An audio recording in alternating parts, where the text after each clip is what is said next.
जब आप विषय रखते हैं तो मन करता है कि सुनते ही रहे। मैं स्वयं भी आपका विषय सुन बैठा हूँ और हम सब आपको सुनने के उत्सुक हैं। मैं आपसे निवेदन करूँगा कि इस पुस्तक के ऊपर आप अपना चिंतन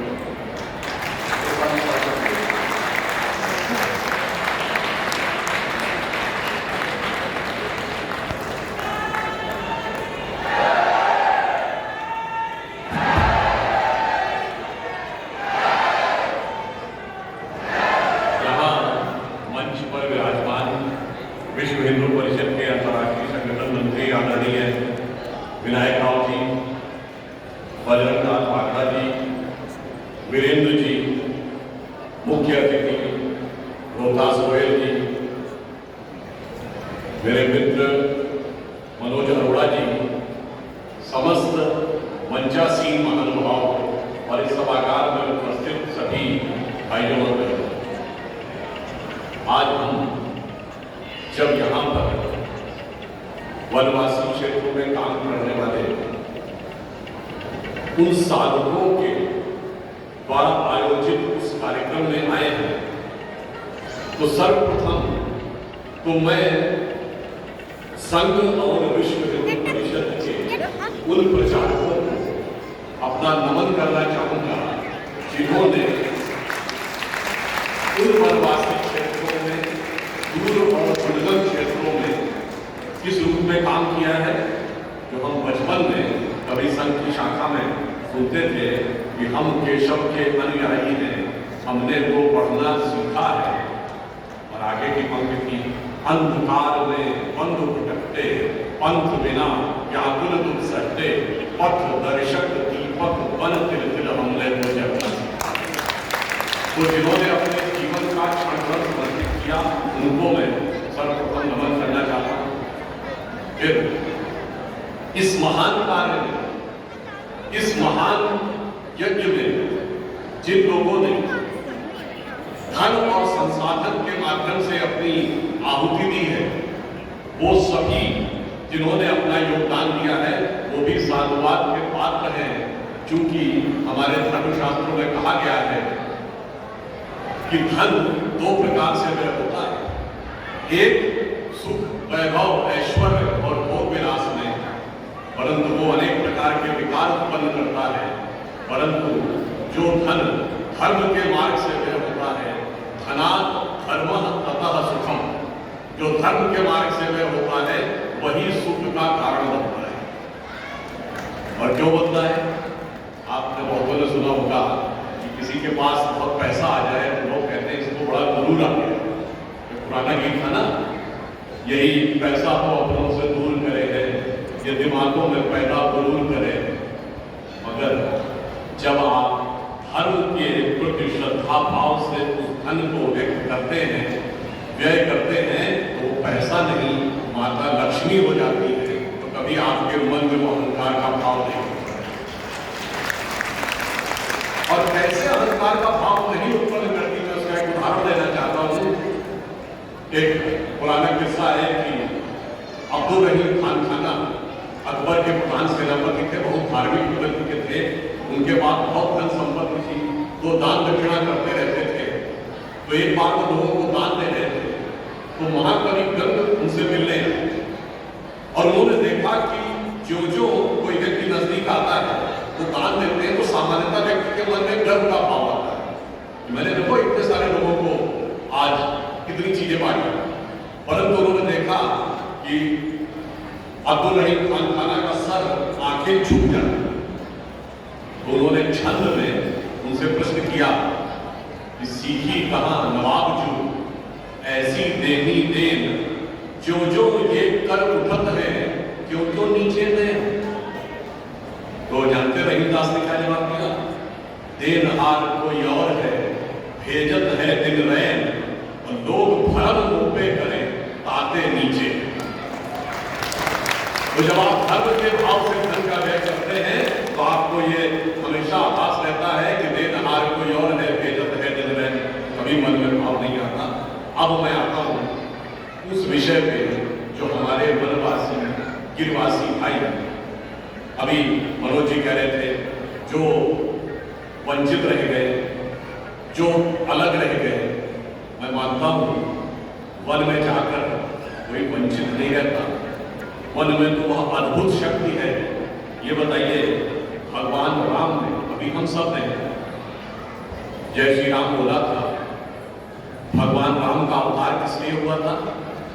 रावण का वध कर धर्म की स्थापना के लिए।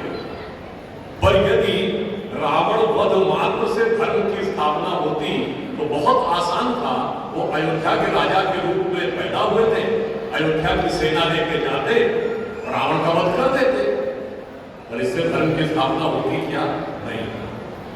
धर्म की स्थापना तब होती हुई जब राजा राम वनवासी राम, वो वन में गए निषाद राज के साथ, फिर शबरी का सम्मान, फिर सुग्रीव का राज्याभिषेक, फिर जामवंत का सम्मान, फिर हनुमान का साथ, यानी वनवासी गिरवासी सबको साथ में लेकर तब जाकर उस समय विश्व की सबसे बड़ी शक्ति को परास्त किया।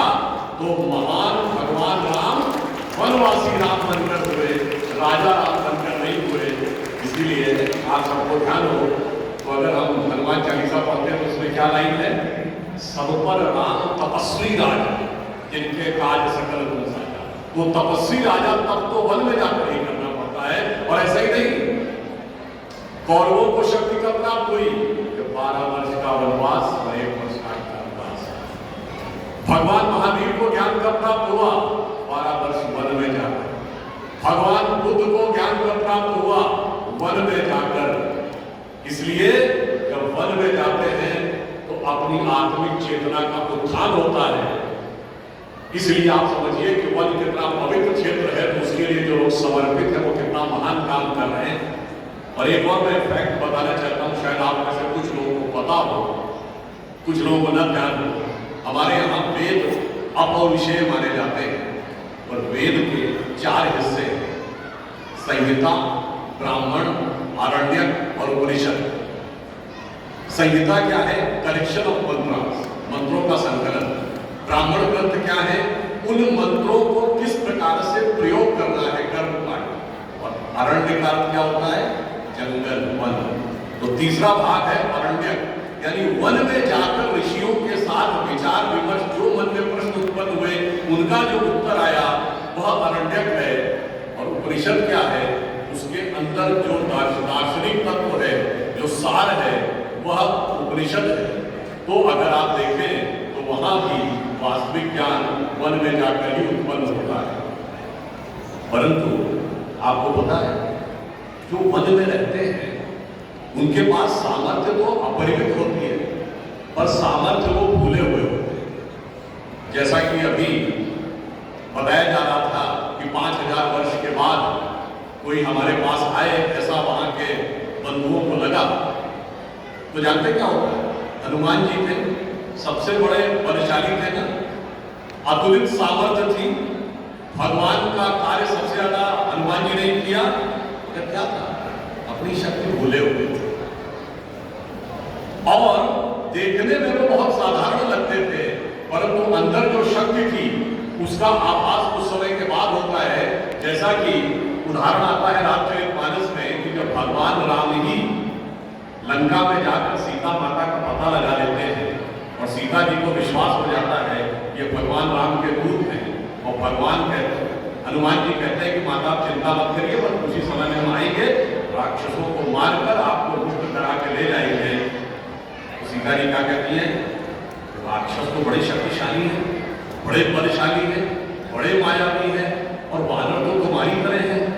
मेरे मन में संदेह हो रहा है कि ये कैसे संभव हो पाएगा।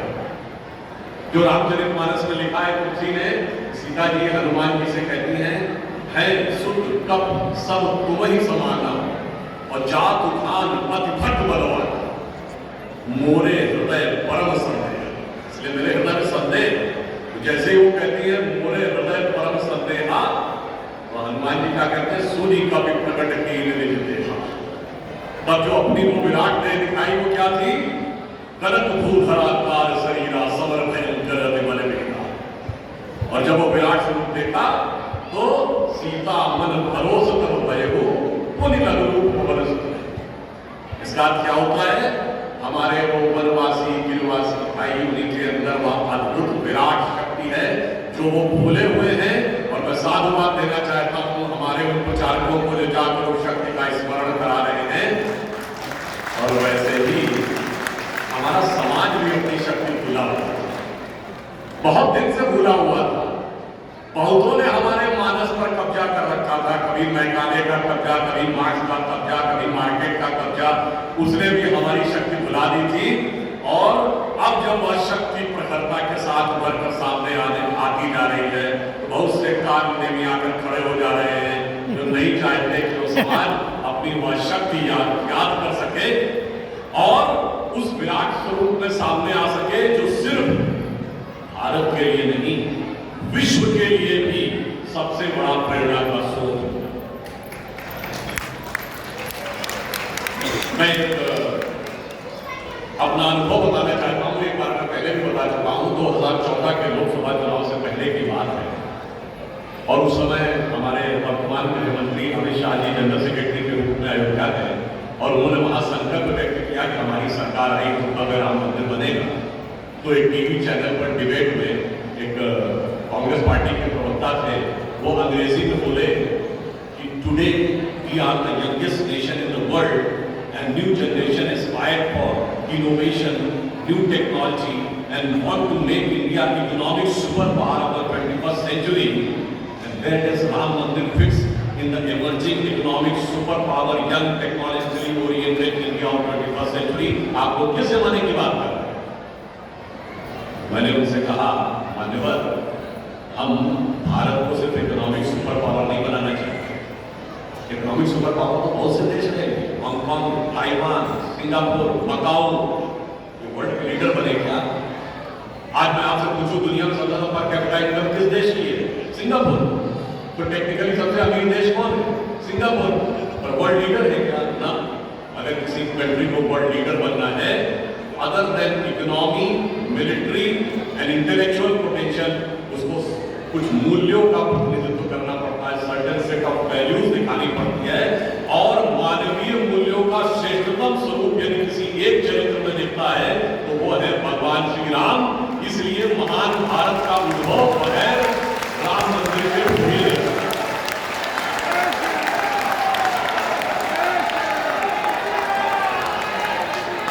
इसलिए मैं कहना चाहता हूं कि ये बताइए आप किसी मजहब को मानने वाले हो? जैसा कि अभी आदरणीय ने बताया कि धर्म तो एक ही है, मजहब अलग अलग है, आप किसी भी मजहब को मानने वाले हो।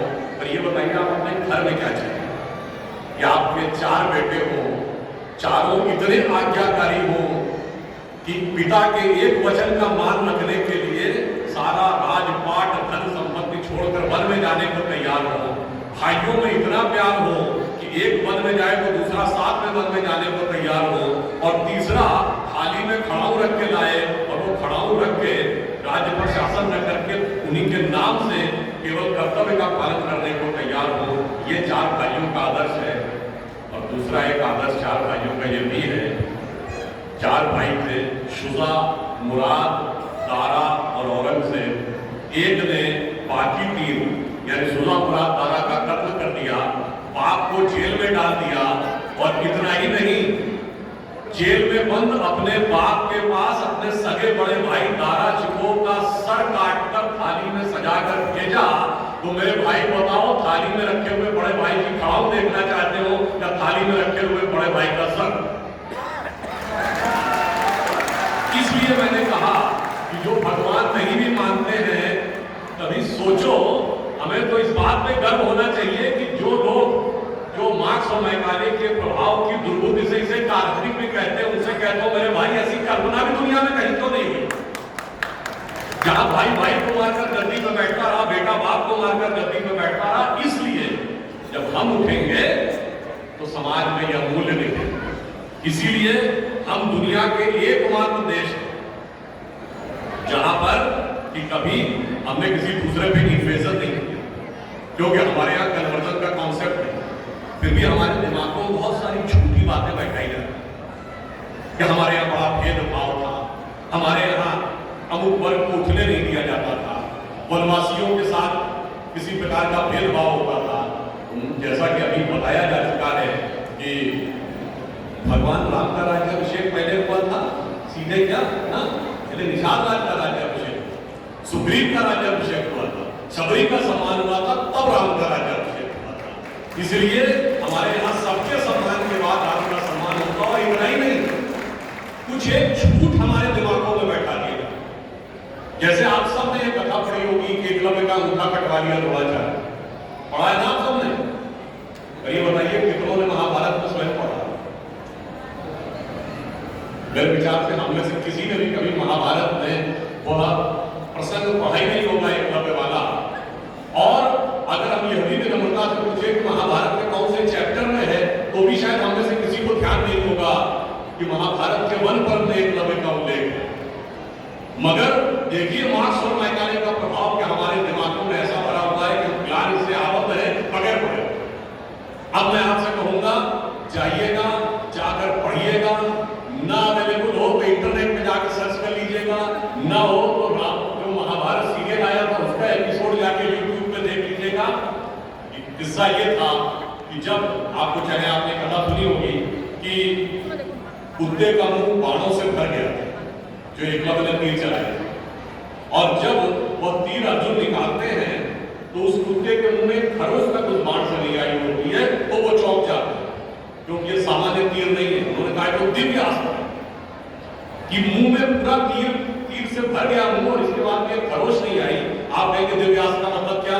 दिव्यास्त्र का मतलब ये है जैसे रशिया यूक्रेन की लड़ाई चल रही है ना, इससे पहले मिडिल ईस्ट की लड़ाई कहती है, जो मिसाइल जाती है वो लेजर गाइडेड जाती है, जिस बिल्डिंग में गिरना उसी बिल्डिंग में गिरती है, अगल बगल में नहीं गिरती, क्योंकि the direction is precise to the meters. और अगर मुंह के अंदर जाए और खाल पर खरोच ना आए, इसका मतलब it is so much strongly guided that it is precision to the micrometre. तो जब ये वो देखते हैं जैसे दिव्यास्त्र चलाना, उन्होंने कहा दिव्यास्त्र राजा चला सकता है, कैसे सीखा इसने? तो जब द्रोणाचार्य से पूछते कि तुमने ये किससे सीखा, कहता आपसे सीखा। तो मैं तो तुम्हें जानता नहीं, बालक तुम अपना परिचय दो। अब यहीं पर एकलव्य क्या कहता है?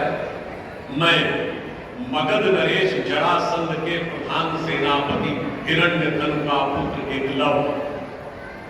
अरे वो मगध के चीफ ऑफ आर्म फोर्सेस का बेटा था।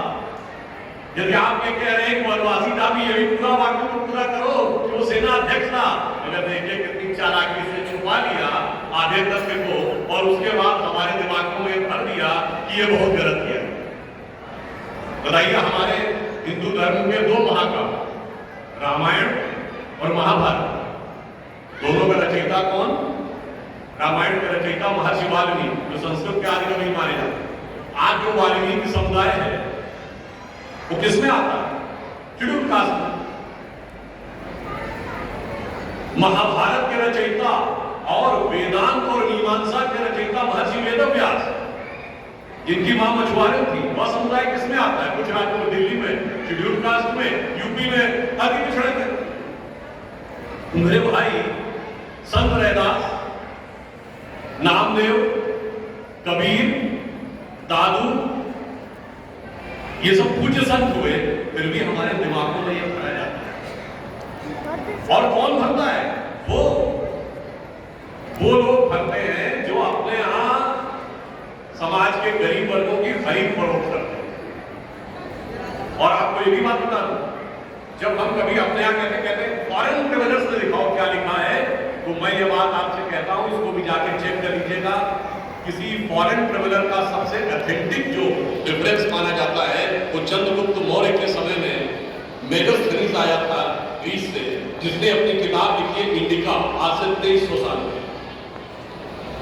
वो इंडिका किताब आज उपलब्ध नहीं है, मगर उसके उपकरण तमाम जगहों पे है। उसने किताब की, उसने भारतीय समाज में व्यवस्था का वर्णन करते हुए लिखा है कि यहाँ पर 7 जातियां हैं, मगर महत्वपूर्ण बात यह है यहाँ इतनी समरसता, इतना सामंजस्य है कि यूनान के समाज के समान यहाँ कोई समाज का ऐसा वर्ग नहीं है जिसके साथ शोषण या भेदभाव हो। ये विदेशी लिखा। और मैं एक और बात आपसे बताना चाहता हूँ, बहुतों को नहीं पता होगा, गांव में पंचायत होती है ना, ये पंचायत में 5 की संख्या कहां से आती है? ये 4 या 6 क्यों नहीं, 5 की संख्या जानते हैं कहां से आती है? 4 वर्ण माने गए थे। तो किसी भी गांव में निर्णय लेना होगा तो चारों वर्णों का एक एक प्रतिनिधि होगा। और 5वां जानते कौन होगा? गांव के बाहरी क्षेत्रों में रहने वाले वो वनवासी जो प्रत्यक्ष रूप से गांव का हिस्सा नहीं है, पर हमारे निर्णय का प्रभाव उनके जीवन पर भी पड़ेगा। वो 5वां प्रतिनिधि उनका होगा। वहां से यह पंचायत का भाव। और फिर मैं आपसे कहना चाहता हूं, हमारे दिमाग में एक और चीज भर दी गई कि जाति व्यवस्था हमने बनाई। आपको पता है कास्ट शब्द कहां से है? ये कास्ट अंग्रेजी का शब्द नहीं है, ये पुर्तगीज भाषा का शब्द है। और 1931 में जो अंतिम जनगणना जाति के आधार पर, उसमें 4114 जातियां हिंदू समाज में, जिसमें अब 6000 बताई जाती है। मैं चैलेंज करके पूछता हूं, कोई दिखाओ तो किसी धर्म ग्रंथ में 6000 जातियां लिखी हुई, और जहां लिखी उसमें इससे ऊंचे ये, इनके नीचे ये ऊंचा ये नीचा, कौन सा धर्म ग्रंथ में लिखा है? ये माली ऊंचे की तेली ऊंचे, सुनार ऊंचे की लोहार ऊंचे, कहां लिखा है? जानते कहां लिखा है? British census commissioner Herbert Presley द्वारा किए गए सेंसस में हिंदू समाज को जातियों में विभाजित करके ऊपर से नीचे तक लिखा गया, और फिर वो हमारे ऊपर अत्यारोपित कर दिया गया। हमारे दिमागों में कैसी कैसी बातें भरी जाती हैं। एक थोड़ा लिबर्टी लेते हुए ये भी कहना चाहूंगा, महिलाओं को पढ़ने का अधिकार नहीं दे रहे। अब ये बताइए, हमारे यहाँ दिल्ली में लोगों को ध्यान नहीं होता है। आप बोले मैत्री कॉलेज और गार्गी कॉलेज है ना, ये मैत्री और गार्गी कौन? ये वैदिक काल की 20-22 विदुषी स्त्रियों में से एक है। गार्गी ने ऋषि याज्ञवल्क्य के साथ शास्त्रार्थ किया। फिर मैं चैलेंज करके कहता हूं, दुनिया में कोई दूसरा धर्म संस्कृति बताइए जहां धर्म पे टिप्पणी करने का अधिकार किसी महिला को हो और किसी धर्म के ज्ञाता के साथ शास्त्रार्थ करने का अधिकार। फिर हमको समझाया जाता है कि हमारे यहाँ बराबरी नहीं थी। अरे आप सबको याद हो, सबसे प्रख्यात शास्त्रार्थ कौन सा है? आचार्य मंडन मिश्र और आदि शंकराचार्य के बीच, दोनों के बीच में जो शास्त्रार्थ हुआ उसका जज कौन था? आचार्य मंडन मिश्र की पत्नी उभय भारती। फिर मैं चैलेंज करके पूछता हूं, पहले दुनिया को धर्म बताइए जहां टिप्पणी करने का अधिकार स्त्रियों को हो और जज बनने का अधिकार हो डिस्कशन में। उसके बाद हमसे कहते हैं कि साहब बराबरी नहीं।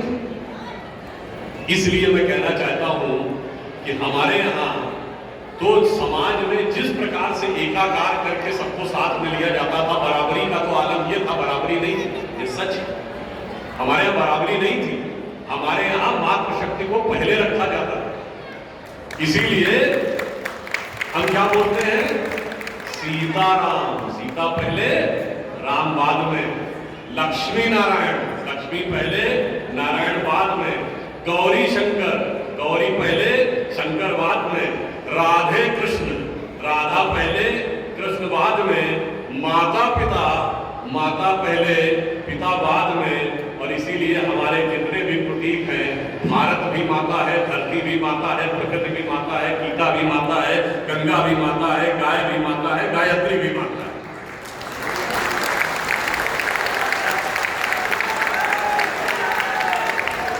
और ये केवल कोई आध्यात्मिक धार्मिक बात नहीं है। वर्ल्ड की डॉक्यूमेंटेड हिस्ट्री में अगर पहली बार कोई वुमेन रूलर रही है तो गुप्त वंश के समय में 4वीं शताब्दी में प्रभावती गुप्त ने शासन किया। उसके बाद अहिल्याबाई होलकर, रानी दुर्गावती, रानी झांसी, वो सब तो आपने बहुत सुना होगा। अब वो लोग आके हमको समझाते हैं कि बराबरी नहीं थी। और अंत में अभी कहा गया कि भाई हिंदू धर्म में हमें विश्वास रखना चाहिए, उसके प्रति कार्य करना चाहिए। मैं आपसे पूछूं, काहे विश्वास रखना चाहिए हिंदू धर्म में? भाई इसमें ऐसी क्या चीज है जो दूसरों में नहीं? आप कहेंगे साहब बहुत अच्छी उदारता की बातें हैं। अरे तो कहेंगे भाई दूसरे भी दावा करते उदारता की बात है। कोई कहता पालन करते, कोई कहता पालन नहीं करते। हम तो कहेंगे वो बात बताओ जो हमारे यहाँ है और दूसरे के यहाँ है ही नहीं। वो जानते क्या है? आप सबने वैदिक गणित का नाम सुना है ना? और कभी सुना है किसी दूसरी जगह के धर्म ग्रंथ में गणित हो? आयुर्वेद का नाम सुना है ना? वेदों का हिस्सा है। कभी किसी दूसरी जगह सुना है कि health science is a part of religious text? इसलिए हमारे यहाँ वह अद्भुत चीजें। अब दूसरी बात, कहीं तो बताया जाता है कि धरती चपटी थी, कहीं कहा जाता है कि धरती स्थिर थी, और हमारे यहाँ वो कैलकुलेशन जो सूर्य ग्रहण और चंद्र ग्रहण में किए गए हैं वो आज भी एक्यूरेट हैं। ये बताइए, हमारे यहाँ धरती के लिए जो अंग्रेजी में ज्योग्राफी शब्द है, ज्योग्राफी को हिंदी और संस्कृत में क्या कहते हैं? भूगोल। तो धरती क्या थी? गोल थी। 12 अवतार में आपने भगवान बारह के सींग में फंसी हुई धरती को चपटी देखा है कि गोल देखा है कि चौकोर देखा है? गोल ही देखा है ना। हमारे यहाँ जगत कहते हैं, ज यानी उत्पत्ति, गत यानी लगातार जो गति कर रहा है, यानी यह सृष्टि लगातार गति कर रही, पृथ्वी लगातार गति कर रही, स्थिर नहीं है, साकीन नहीं है धरती। उसके बावजूद जिन्होंने ये लिखा कि धरती चपटी थी, जिन्होंने लिखा कि धरती गोल नहीं थी, जिन्होंने लिखा कि धरती स्थिर थी, उन्होंने हमें समझाया है कि हम अवैज्ञानिक थे और वो वैज्ञानिक। और अंत में मैं ये भी कहना चाहूंगा, हम वैज्ञानिक थे तो आधुनिक युग में भी हम सबसे प्रबल वैज्ञानिक। कैसे? ये बताइए, आप सबने सर सीवी रमन का नाम सुना होगा। उनको फिजिक्स का नोबेल प्राइज मिला था, भारत के थे। हम सब ने ये पढ़ा है कि सीवी रमन पहले भारतीय थे जिन्हें साइंस का नोबेल पुरस्कार मिला। यह सत्य नहीं है, यह अर्ध सत्य है। वो प्रथम भारतीय नहीं थे। He was the first non-European, first non-white to get the Nobel Prize of Fundamental Science. और आज लेटेस्ट क्या है? 21वीं सदी की सबसे बड़ी खोज अभी तक जो हुई है, तो पिछले 21 सालों में, वो क्या है? 2012 में सन लेबोरेटरी में जिसे पार्टिकल खोजा गया, जिसे कहा गया ये ब्रह्मांड का फंडामेंटल पार्टिकल है, उसको कहा गया गॉड पार्टिकल। आम बोलचाल की भाषा कि शायद यही ईश्वरीय कण था जिससे पूरी सृष्टि बाद में बनी। और उस गॉड पार्टिकल का जो वैज्ञानिक नाम है वो जानते हैं क्या है? वो है हिग्स बोसॉन। और वो हिग्स बोसॉन इसलिए है कि वो दो वैज्ञानिक जिन्होंने सबसे पहले उसकी अवधारणा दी थी, उनके नाम पे है। एक है इंग्लैंड के पीटर हिग्स, जिनके नाम पे हिग्स है, और बोसॉन शब्द है भारत के सत्येंद्र नाथ बोस के। तो पहला प्राइज भी हमारा था और लेटेस्ट भी हमारे पास है। इसलिए हम ये कह सकते हैं कि हम दुनिया के एक इकलौते देश हैं जो गॉड का भी रास्ता दिखाता है, जो पार्टिकल का भी रास्ता दिखाता है, जो सोने की चिड़िया भी है, जो जगत गुरु भी है, जहां पर इतना पैसा है कि हजारों सालों से अलेक्जेंडर से लेके डच, पुर्तगीज, अंग्रेज, मुगल, अरब, तुर्क पैसे के लिए आते रहे। और यहाँ ऐसा भी था कि कोई भी सम्राट दुनिया में बाकी जगहों पर राजा तब तक राजा रहता था जब तक मर न जाए या मार न दिया जाए। यहाँ पर अंतिम समय में संन्यास धारण करके वह जंगल में चला जाता है। तो हमने ऐसी महान संस्कृति दिखाई है। इसलिए मैं कहना चाहता हूँ, जो कहा गया था कि हमें क्यों उस संस्कृति के प्रति गर्व होना चाहिए और क्यों वह संस्कृति दुनिया में सबसे आगे हमको ले जाने का हेतु बनेगी, इसलिए मैं कहना चाहता हूं कि आज हमारी राजनीतिक मंच नहीं है, पर यह कहना चाहता हूं, प्रधानमंत्री जब से मोदी जी बने तो सबसे गरीब व्यक्ति के हाथ में पहले खाता हो, फिर उसके खाते में सीधे धन पहुंचे, उसके पास घर हो, उसके पास शौचालय हो, उस गरीब स्त्री के पास गैस भी पहुंचे, तो वो सारी शक्ति संपन्न हो, तभी जो है स्वतंत्रता की सार्थकता होती है। जिसे कहते हैं ना, उगा सूर्य कैसा कहो कि का ये उजाला करो करो मेरा बच्चा, तो वो भी करना है। और वैश्विक स्तर पे आज दुनिया में युद्ध हो रहा है, मगर हम जानते हैं, ये कह के मैं बात समाप्त करता हूँ। अटल जी की बड़ी प्रसिद्ध कविता थी, जो पुराने लोग हैं सबको याद होगा कि हिंदू तन मन हिंदू जीवन, रग रग हिंदू मेरा परिचय। तो उसी कि मैं अंतिम छंद को एक बार आपके सामने पुनः कहता हूं कि हम में और दूसरों में क्या अंतर है कि होकर स्वतंत्र मैंने कब चाहा मैं कर दूं जग को गुलाम, मैंने तो सदा सिखाया है करना अपने मन को। गोपाल राम के नामों पर कब मैंने अत्याचार किया, कब दुनिया को हिंदू करने घर घर में नरसंहार किया, कोई बतलाए काबुल में जाकर कितनी मस्जिद तोड़ी, भाग नहीं शत शत मानव के हृदय जीतने का निश्चय, हिंदू तन मन हिंदू जीवन, रग रग